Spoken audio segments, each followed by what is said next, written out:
আসসালামু আলাইকুম।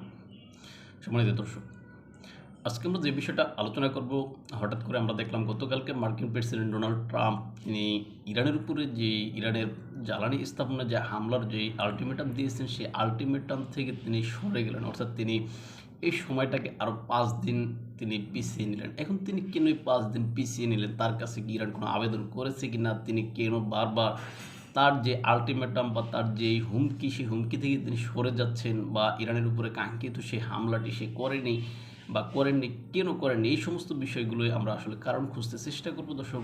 এর সাথে আনুষঙ্গিক অন্যান্য বিষয়গুলো থাকবে। আশা করি আপনারা সম্পূর্ণ ভিডিওটা দেখবেন এবং আপনাদের মূল্যবান মতামত কমেন্ট বক্সে লিখে জানাবেন। চলুন শুরু করা যাক। সম্মানিত দর্শক, আপনারা জানেন যে গত ২৮শে ফেব্রুয়ারি ইরান এবং যুক্তরাষ্ট্র বা ইসরায়েল যে যুদ্ধ, সেই যুদ্ধ শুরু হয়েছে। সেই যুদ্ধতে মার্কিন যুক্তরাষ্ট্র অন্যায্যভাবে ইরানের উপরে এই যুদ্ধটা চাপিয়ে দিয়েছে। সেই যুদ্ধ চাপিয়ে দেওয়ার কারণে ইরান তার বেঁচে থাকার জন্য বা তার টিকে থাকার জন্য যতটুকু তার সামর্থ্য আছে অতটুকু দিয়েই সে লড়ে যাচ্ছে। এটা শুরু থেকে আমরা বলতেছি। এখন এই যুদ্ধে ইরানকে যুক্তরাষ্ট্র যতটা সহজে কাবু করার কথা ভাবছিল বা চিন্তা করছিল, কিন্তু বাস্তবতা তার ভিন্ন দেখা যাচ্ছে। এই যুদ্ধতে যুক্তরাষ্ট্র মনে করেছিল তার যে আপনার বন্ধু রাষ্ট্রগুলো, বিশেষ করে নেটোর যে সমস্ত রাষ্ট্রগুলো, এছাড়া অন্যান্য যে সমস্ত রাষ্ট্রগুলো যেভাবে যুক্তরাষ্ট্রের পাশে দাঁড়ানোর কথা ছিল, কিন্তু বাস্তবতা এখনও ওই রকম দেখা যাচ্ছে না। এখন এই যুদ্ধটা এমন একটা পর্যায়ে এসেছে, এই যুদ্ধতে ইরান মানে টোটাল বিশ্বের যেই আপনার গলা আছে, সেই গলাটা চিপে ধরে আছে। আর এই গলাটা সারানোর জন্য বা এই চিপে ধরা গলার থেকে বাঁচার জন্য, শ্বাস নেওয়ার জন্য মার্কিন যুক্তরাষ্ট্র এখন হাঁসফাঁস করে চেষ্টা করতেছে মূলত।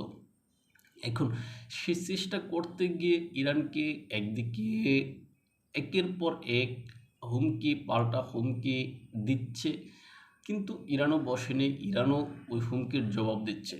যুক্তরাষ্ট্র যখন বলছে যে ইরানের যেই জ্বালানি স্থাপনা রয়েছে সেখানে হামলা করবে, পাল্টা হুমকি হিসেবে ইরানও বলেছে যে যুক্তরাষ্ট্রের স্বার্থ সংশ্লিষ্ট বিষয় এই অঞ্চলে কোনো দেশের জ্বালানি স্থাপনা আমি আস্ত রাখবো না, এরকম বিষয়।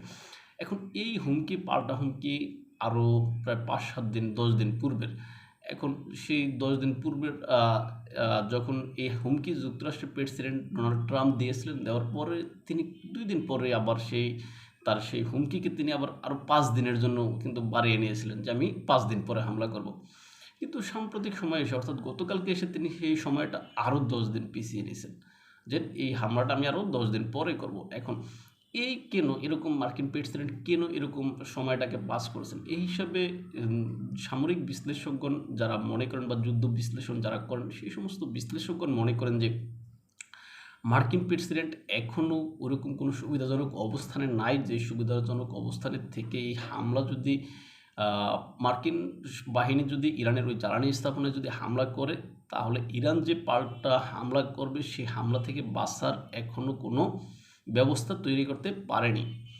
আর দ্বিতীয়ত হচ্ছে যে এই যে উপসাগরীয় অঞ্চলের যে সমস্ত দেশগুলো রয়েছে, বিশেষ করে এই যে আপনার সৌদি আরব বলেন, আরব আমিরাত বলেন, তারপর বাহরাইন, কাতার, এই সমস্ত দেশগুলো এই মার্কিন যে প্রশাসন বা মার্কিন সরকার বা মার্কিন প্রেসিডেন্ট তাকে কনভিন্স করতে চেষ্টা করতেছে যাতে এখানে যে হামলা না হয়। আর এখানে হামলা হলে তাদের যেই সমস্ত জ্বালানি স্থাপনা বা ইস্পাত কারখানা, এই সমস্ত স্থাপনাগুলো ক্ষতিগ্রস্ত হবে, এটার কোনো ব্যবস্থা তারা এখনও নিতে পারেনি।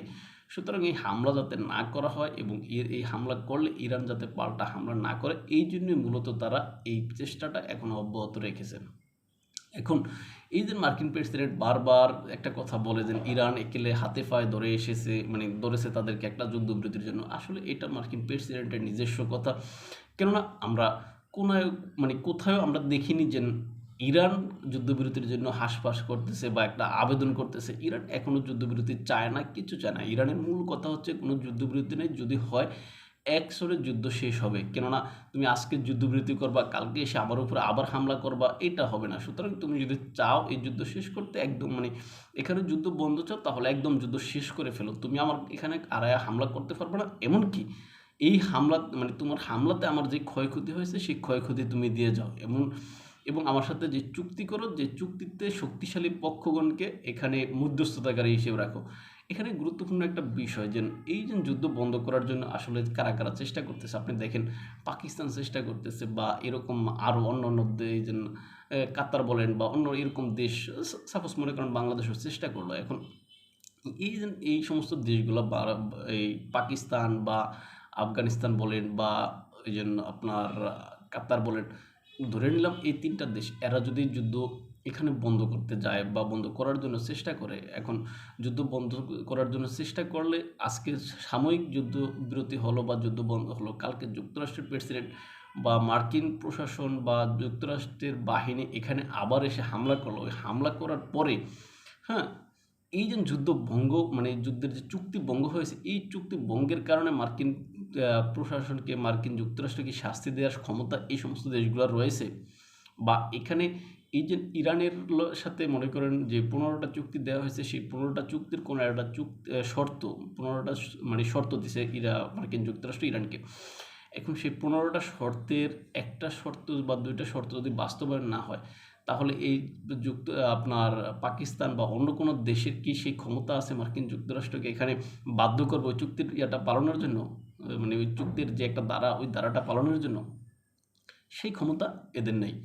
অর্থাৎ এখানে যুদ্ধবিরতির আমার কাছে ব্যক্তিগতভাবে যেটা মনে হয় তখনই হবে যখন এখানে রাশিয়া বা চীনের মতো শক্তিশালী গ্রান্টার আসবে। রাশিয়া বা চীন এরা যদি আসে, অথবা ইউরোপের কোনো দেশ এরা যদি গ্রান্টার হয়, সেই ক্ষেত্রে এই চুক্তির ভ্যালু থাকবে। এছাড়া ওই যে পাকিস্তান থাকুক মধ্যস্থতাকারী হিসেবে, বা কাতার থাকুক, বা ওই যে আরব আমিরাত থাকুক, যাই থাকুক না কেন, এই চুক্তিতে কোনো লাভ ইরানের হবে বলে মনে হয় না। সুতরাং এই জন্যই ইরান এইখানে কোনো একটা যুদ্ধবিরতিতে আসতে চাচ্ছে না, কোনো যুদ্ধ বন্ধ করতে চাচ্ছে না। যে যুদ্ধ চলতে আছে চলুক, আমরা তো ধ্বংস হয়েছি, হোক, সমস্যা কি, আরও হোক, কিন্তু এখানে স্থায়ী একটা সমাধান হোক।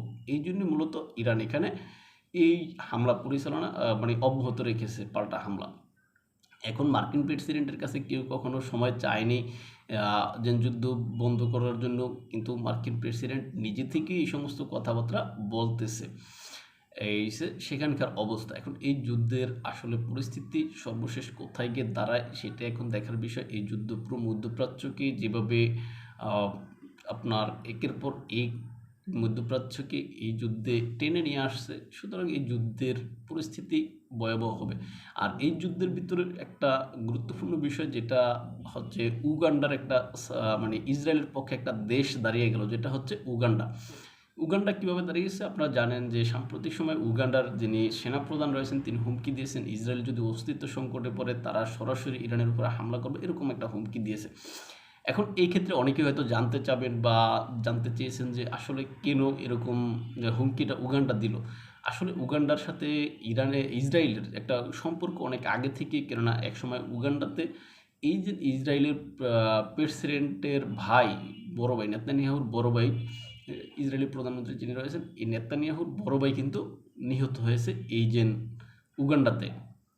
সুতরাং তখন এই উগান্ডার সরকার এই নেতানিয়াহুর ভাইয়ের সম্মানে একটা আপনার স্মৃতিস্তম্ভ যেটা বলে, এরকম একটা স্মৃতিস্তম্ভ নির্মাণ করেছে। তখন থেকে তাদের ভিতরে সম্পর্ক ভালো। সুতরাং উগান্ডা এর জন্য হুমকি দিয়েছে, কিন্তু বাস্তবিক অর্থে আমরা যদি বাংলাদেশ বা তৃতীয় বিশ্বের এই সমস্ত দেশগুলোতে হিসাব করি, উগান্ডার কোনো বেইল আছে বলে মনে হয় না। কেননা উগান্ডা বা এই সমস্ত দেশগুলোতে আসলে শান্তি রক্ষার জন্য আমাদের বাংলাদেশের সেনাবাহিনী সহ বিশ্বের অন্যান্য দেশের সেনাবাহিনী সেখানে নিয়োজিত আছে বলে আমরা যতটুকু জানতে পারি বা জানি। সুতরাং উগান্ডার এই হুমকিকে বেশি সিরিয়াসলি নেওয়ার সুযোগ বা কারণ আছে বলে আমার কাছে মনে হয় না। আর এই যে মার্কিন প্রেসিডেন্ট নিজে একের পর এক তার যে সিদ্ধান্ত বদল করতেছেন, এটা তার নিজস্ব বিষয়। এখানে কোনো দেশ, অন্য কোনো দেশ তাকে অনুরোধ করতেছে না, এই সর্বশেষ যে বিষয়। এখন মার্কিন প্রেসিডেন্ট এই যে একের পর এক তার সিদ্ধান্ত বদল করতেছেন, একের পর এক হুমকি দিচ্ছেন, এটা আসলে তার নিজের দুর্বলতা প্রকাশ পাচ্ছে বলে আমার কাছে মনে হয়। কেননা তার যদি ওরকম শক্তি থাকতো তিনি ইরানকে একদম শেষ করে দিতেন, ইরানকে ভেঙে চুরমার করে দিতেন, ইরানের যে নেতৃত্ব পর্যায়ের যারা আছেন তাদেরকে সবাইকে ধরে শেষ করে দিতেন। অর্থাৎ তার সেই মুরুদ বা তার সেই ক্ষমতা এখন নাই বলে মনে হয়। সুতরাং এই জন্য তিনি এরকম হুমকি দিচ্ছেন যে মানে কি বলে যে এরকম যে তুমি যদি সামনে আগাও আমি তোমারে শেষ করে দিব। সামনে একটু আগাইলো ইরান, আবার বলে তুমি যদি আরেকটু সামনে আগাও আমি তোমারে শেষ করে দেবো। ইরান আরেকটু আগাইলো, ওটা পারলে কিছু কর, আবার হুমকি দিয়েছে, তুমি যদি আরেকটু সামনে আগো আমি তোমার একদম শেষ করে দেবো। ইরান আরেকটু আগেছে, তখন আর কিছু করার নাই দেখি মার্কিন প্রেসিডেন্টের, তখন তিনি বলেছেন আমি আর 10 দিন পরে তোমারে শেষ করবো। বিষয়টা এইরকমই আমার কাছে মনে হয়। তাই ভালো থাকবেন সবাই, দেখাবো অন্য কোনো ভিডিওতে অন্য কোনো বিষয়ের মধ্যে যদি ফলো করতে চান তাহলে ইউটিউব এবং ফেসবুকে সব প্রচারের কথা নামেন, ইনস্টাগ্রাম টিকটকে নিতে সময় দেখতে পারেন। আল্লাহ হাফেজ।